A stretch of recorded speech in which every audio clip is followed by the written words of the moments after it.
Dear students, welcome to the video lecture series on vocational electronic science. We are discussing the topic sources of power. This presentation is created and narrated by Hemant Satpute, teacher, Department of Electronic Science, Fergusson College, Junior Wing, Pune 4. Today is lecture number 10. In this lecture, we are going to learn the concept of internal impedance and concept of a voltage source. Let's begin. Concept of internal impedance. As shown in figure 1.10, as internal impedance is 0, output voltage or potential difference across the terminal is same as the applied DC source voltage. So in this diagram, a 1 volt DC voltage source has been shown and its internal resistance, internal impedance is shown to be 0. It is internal impedance or internal resistance is always denoted by a small letter r. So this internal impedance is 0. So therefore, across the two terminals, the voltage obtained is same as the generated voltage. Now refer to the next figure 1.11. In this, the rated voltage or generated voltage is 1 volt. Internal impedance is 5 ohms and load resistance is of 10 kilo ohm. So total EMF E is given by Vout plus VR, where Vout is the potential difference across the load and VR is the voltage drop across the internal resistance, because E along with Ri and RL forms a potential divider circuit. So E is equal to Vout plus VR, where Vout is potential difference across the load, VR is the voltage drop across its internal impedance. So E is equal to Vout plus I into Ri, where I is the current flowing through the circuit. So it is given by total EMF upon total impedance in the circuit. Internal impedance plus the load impedance, or internal resistance plus load resistance, where Zi is the internal impedance of the circuit and ZL is the load impedance of the circuit. So by referring to this particular circuit, I is equal to total EMF is 1 volt and total resistance is 5 internal and 10 load resistance. So 5 plus 10. So 1 upon 15. So I comes out to be 0.06 amperes.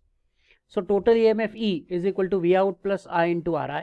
So Vout, output voltage obtained across the two terminals, will be equal to E minus I into Ri.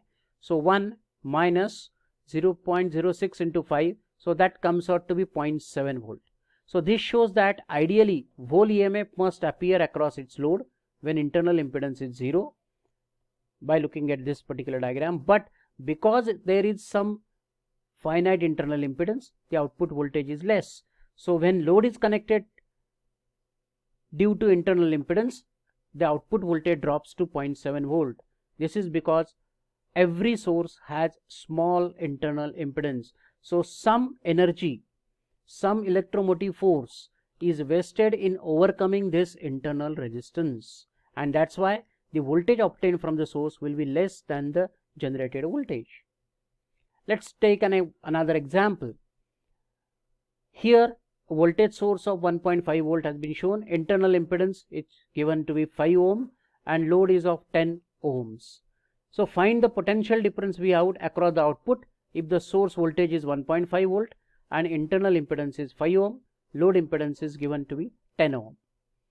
So solution, by referring to the diagram, E is the EMF, the generated voltage 1.5 volt, internal impedance 5 ohm, load impedance 10 ohm, and Vout is the potential difference which we need to find out. So we have got a formula, E is equal to V plus I into Zi, but R is equal to Zi. The input impedance is resistive, so R is equal to Zi. So V is equal to E minus I into Zi. We are just rearranging this particular equation. So I is equal to E upon total impedance in the circuit, total EMF upon total impedance in the circuit. So 1.5 upon 5 plus 10, so 1.5 upon 15, so that comes out to be 0.1 ampere is the total current flowing through the circuit. So substitute this value in this equation, V is equal to E minus I into Zi, and evaluate. So it comes out to be V is equal to 1 volt. Now let's begin with the next one, that is the concept of a voltage source. Now consider a source whose supply voltage is Vi. Let its internal impedance be Zi, and if this source is connected to an external load impedance ZL, then the current drawn from the source will be given by I is equal to total voltage upon total impedance. So Vi upon Zi plus ZL is the total current flowing through the circuit. The voltage across the load is called as the terminal voltage. So thus terminal voltage V out is given by V out is equal to the current multiplied by the load resistance. So total current is Vi upon Zi into ZL. So just rearrange this equation, divide throughout by ZL. So you will be getting V out is equal to Vi upon 1 plus Zi upon